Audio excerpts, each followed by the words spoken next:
وصفة الثومة وصفة جزائرية تقليدية. هاد الحلوى اللي تجي الشكل تاعها بزاف راقي وبريزونطابل. اليوم جبت لكم هاد الوصفة بالكاوكاو اللي نتمنى ان شاء الله تعجبكم. راح نمد لكم كامل الاسرار تاعها والنصائح باش تجيكم ناجحة. اروح نديروها كيف اول حاجة نبداو بها نجيبو الكاوكاو تاعنا كيما راكم تشوفوا مقشر، نحمصوه شوية يعني ماشي حتى يتحمر بزاف حق ما يروح له هذاك الندى تاعو برك هذا مكان. نطحنوه.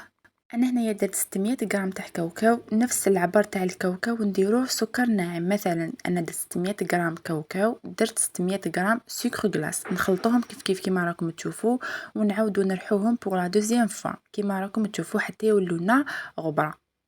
يعني هنايا كي نقولوا غبره ما حاش يولي لكم كيما الفارينه ولا كيما المايزينا، نو يبقى الملمس تاعو هذاك شويه خشين، يعني ميم اللوز ما حاش يولي لكم غبره 100%. كما قلت لكم نفس العبار تاع الكاوكاو هو نفس العبار تاع السكر غلاس، نفس الشيء بالنسبه للوز. نديروا عليهم مغرف كبيره تاع الجلوكوز اللي حتخلي لكم الحلوه تاعكم تقعد لكم طريه لمده طويله. ديروا عليهم نص مغرف صغيره تاع الزبده تكون طريه، شويه تاع لافاني.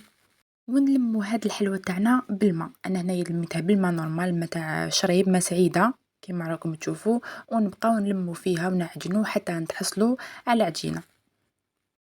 والما ديروه غير بشويه. انا مثلا في هذه 600 غرام درت لي ميم با نص كاس تاع الماء. وهاي العجينه اللي نتحصلوا عليها كيما راكم تشوفوا تكون قاصحه شويه، من بعد كندوها ندلكوها شويه حتى تولي لكم رطبه هكذا كيما راكم تشوفوا. يعني كي تشكلوها اون بول ما تشوفوش فيها هذوك التشققات. فوالا. ونديروها في كيس بلاستيكي ونخلوها ترتاح. نروح نحضروا الحشو تاعنا. نحتاجو فيه 3 كيلات تاع المادلين يكون مرحي، سينو تقدروا ديروا الجينواز.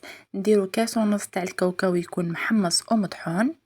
هنايا بالنسبه للكاوكاو تاع الحشو نورمال تحمصوه مليح ماشي كيما الكاوكاو تاع العجينه. نديروا عليهم نص مغرف صغيره تاع الجلوكوز باش الحشوه تاعنا تبقى لنا طريه، وكميه تاع الجوز هكا مطحون يعني شويه خشين باش كي نكونوا ناكلو نحسوا به.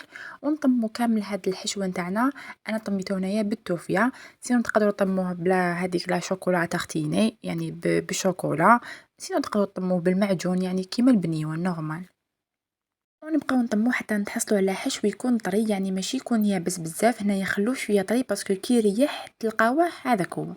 هنايا وزنت العجينه تاعي كامل 40 غرام والحشو 30 غرام. هنايا ملاحظه فقط، الحشو قبل ما تخدموا به ديروا في الكونجيلاتور يجمد باش كي تكونوا تشكلوا في الحلوه تاع الثومه تاعكم ما تغبنكمش.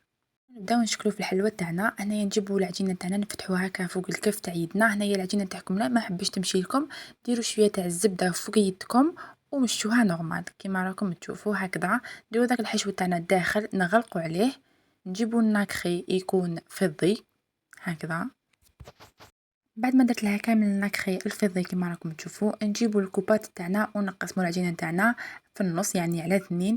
وبعديك كل نص نقسموه على 2 واحده اخرى كيما راكم تشوفوا هكذا يعني على الشكل تاع الحبه تاع الثوم. وهنا الحشو تاعكم كي يكون جامد حيساعدكم باش الحبه تاعكم تجيكم متحوفه. يعني لا كان الحشو تاعكم طالق روحو الحبه حتجيكم طالقه روحها.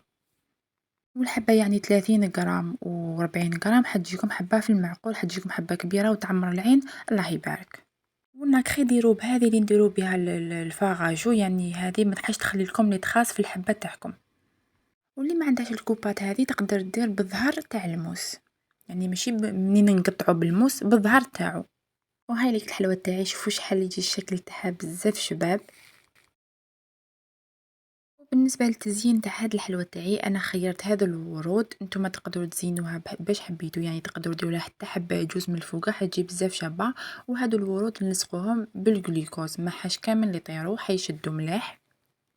كما شفتوا حلوتنا تاع نهار اليوم بزاف سهله، كامل تقدروا ديروها برك تبعوا النصائح والاسرار اللي مديتها لكم باذن الله كامل تنجح لكم.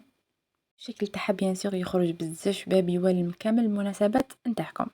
اي فوالا كانت هذه هي حلوتنا تاع نهار اليوم، حلوة الثومة. شوفوا هذاك الشكل تاعها شحال يجي راقي ما شاء الله. وهنايا هاي ليك حلوتنا في وسط الحلويات الجزائرية التي لا يعلى عليها، يعني الحلويات الجزائرية ما كاش كيما هي من الاخر. وشوفوا شحال الشكل تاعها يجي شباب، وهذوك الورود زادوا فيها النص، يعني شوفوا شحال تشبح لكم السنيوة تاع الحلوى نتاعكم وتقعد لكم طويله لمده طويله. واللي قالوا الثومه ما تجيش بالكاوكاو احيا حي تجي بزاف بنينه، جربوها وعينيكم مغمضين. بون ابيتي.